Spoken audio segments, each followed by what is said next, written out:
sitting here and you're obviously happy to announce that Crack was doing all the right work and getting back onto the senior list, and now something disappointing like this comes along. How does that make you feel?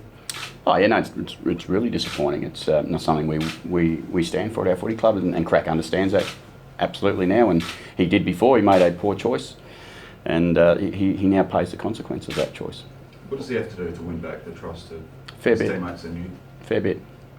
You know, it's a significant breach, and that's something he's got to go about rectifying. And look, I can sit here and say Crack's really remorseful, which he absolutely is.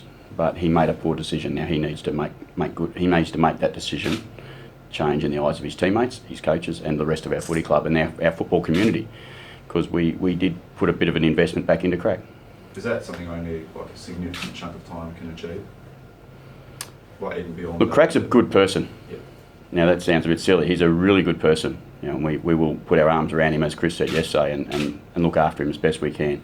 But at a point in time, you have to stand up and be yourself and grow up and do the right thing for other people, and that's Crack's challenge. How did the players receive him yesterday? Same. You know, as a result, they're really disappointed that they have a standard amongst their whole group, not just for one or two, for the whole group that they live by. And as a footy club, we're really proud of the fact that we've been fantastic in that area in our time together. Has he let you down personally, given that he had to, earn your trust and you let him back into the club? Yeah, it's not personal. It's a whole of club thing. It's not me or it's not the players. It's the whole of club, and that's it's a disappointing thing, but that's what happens. People make mistakes. Big picture, how does it affect your season, considering you're already down a player with the rookie and then you upgrade him? Does that hurt as well long term? Yeah, it does. But look, yes, it does. Simple answer. I'll give you the simple answer. But now, what I'm thinking about right now is I'm thinking about NAB Cup. I'm thinking about reviewing that really strongly, and what else? I'm spending some serious time on St Kilda. That might surprise people. And yesterday we took care of the Crack situation, and we've put all the information on the table that we know. And right now my focus is St Kilda. What is your view on the NAB Cup, how it's gone for you guys?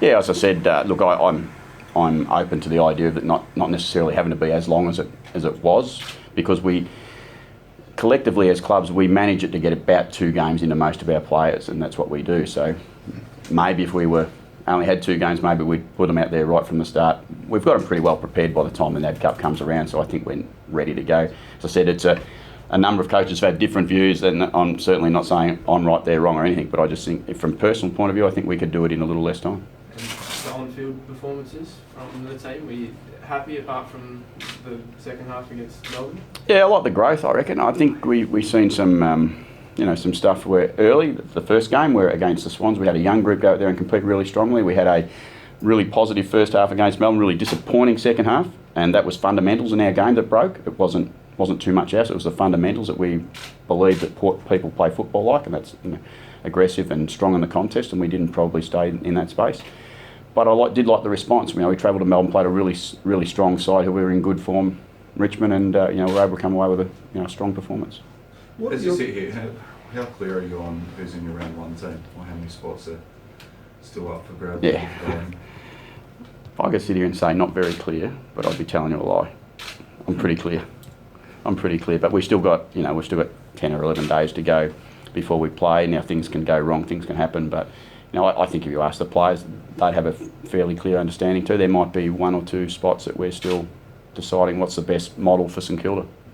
And you've got pretty much your first choice team. That's a good spot to be in, isn't it? Yeah, we hope to be at the end of pre-season. We've had a couple of things out of our control that have hurt us, but outside that, we've got a pretty fit squad. We've got a couple of young boys who are still a few weeks away, but more often than not, we're in a pretty comfortable position with where our squad's at. Talk about wanting to play that tough competitive football that broke down in the second half against Melbourne. Do you look around and see like Cameron and Cox at the tribunal for trying to be physical, and that fine line?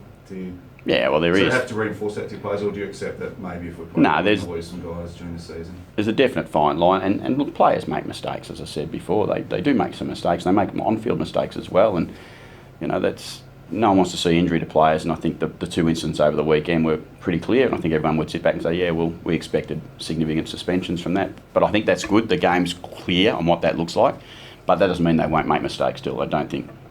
Either of the boys who have been found guilty, I wouldn't have thought go out deliberately to hurt someone, but they play aggressive football. That's what the game is.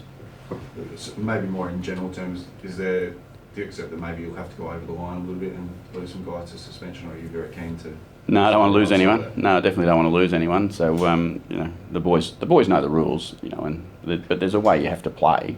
It's pretty competitive, and every side does it. So, but I think the rules are pretty clear. How strict are you with your guidelines in terms of drinking and curfews and that sort of thing? Do you leave it up to the players? Do you give them a fair bit of trust? We give them a lot of trust. Yeah, absolutely, Jess. We give them a lot of trust. But, we like every other club. We have some guidelines that they work towards, and they know what they are, but they set them. So that's the good part. They enforce them and they set them. I know you don't like to individualise, but Sammy Gray and Brendan Archie seem to have stepped up again. Is that a fair thing to say? Yeah, I think our midfield group's grown. I think that's really important for everyone to understand that our midfield group's grown. I think not just our players, to be honest. I think Vossi and Buddha together have grown too. I think that's been really important, and the playing group, the size of the midfield group has grown. There's no doubt about that. And Arch and Sam, as you say, are ones who have made the biggest jump up. So you've got Youngie as well. Carl Amon's another that we think certainly stepped up. Jimmy Toumpas has come into the club. So the group itself as a whole has grown. Those two individuals that you talk about have certainly gone on from where they finished off last year at. Are you pleased with the way you've adjusted to the interchange cap, or is that still an evolving process? Yeah, no, look, we were reasonably comfortable from the time it was announced it was going to come in. We thought we were in a pretty good shape to handle that. We have noticed, and everyone's noticed, that players are really fatigued, at the back end of games, and that's clear. From our point of view, we've played every game on the 90 rotations, as close to that as we possibly could, and we've limited the number of players we've used. So we think we've given ourselves best preparation for round one, but that'll come out in the results. Other sides have done it differently. So again, I'm not going to say right nor wrong, but from our point of view, with Burjo's input, we think this is the way we needed to go. And 17-day break's a little concern, I reckon, sounds a bit silly for a coach to too long a break, but a 17-day break, because you've got a little bit used to it, you wouldn't mind it being a little bit closer, but we'll find out on Sunday week. What's your gut feel on towards the end of games? The idea with the interchange caps is that players are fatigued and maybe the game will open up, but could it actually go the other way in that everything slows down? Yeah, well, it's interesting. I'm not quite sure, to be honest. Sides could actually go back to maybe putting a few more back too and slow the game down. But it looks like it's going to slow down. It's definitely going to slow down. But whether it slows you down, or does it give you an opportunity to have more one-on-ones, a bit more space, and you're able to continue to score? Because the scoring looks like it's going okay, I think, and that's probably important. I think people go to watch the game of football. They want to see an exciting, entertaining game of football. We don't want to see the lockdown, desperate. No. We'd rather see. Would we rather see 20 versus 18 goals or 10 versus 8? And I think we all would like to say, if it wasn't my team, I'd like to watch a game that's 20 goals versus 18. It's a pretty exciting game. I watched Collingwood and Geelong in the first NAB Cup. It was an exciting game of football. Kenny, how comfortable are you with Loebs in the ruck? He's had 2 performances in the NAB Cup that weren't his best performances. I thought his second game was pretty strong. I didn't think it was, like a lot of people make some noise. I think what happens is you identify a situation and it gets magnified a bit more, and I think that's what's happened a little bit with Loebs' first game against Gorn, who was in pretty good form, but I thought he fought back pretty well last week. I think he's got good support in Jacko and Westy, and I think he's okay. I don't think there's as much drama with Loebs' game as everyone else thinks.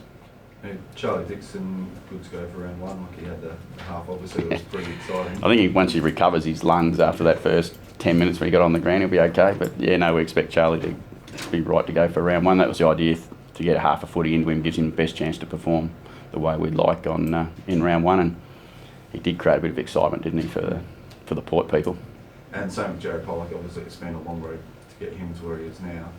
Had run the SNFL. You know what? I should pay compliment to our medical team, I reckon, with what they've been able to do with Polly. I think the docs, the physios, Burjo and all his boys, it's a pretty dicey injury to play with, and at the moment, touch wood, we're Polly's been prepared really well, and he'll play round one, which is a great thing for us. You held him out of that Etihad game. Is that something you like to look at? No, it's not something we would do all the time. We just didn't have to have that risk. It was a minor risk, very minor risk, but we thought, well, let's take any minor risk away. We played him in the Westies game on the Friday night, played really well, so we go into round one with a pretty ready Jared Pollock, and hopefully an exciting one.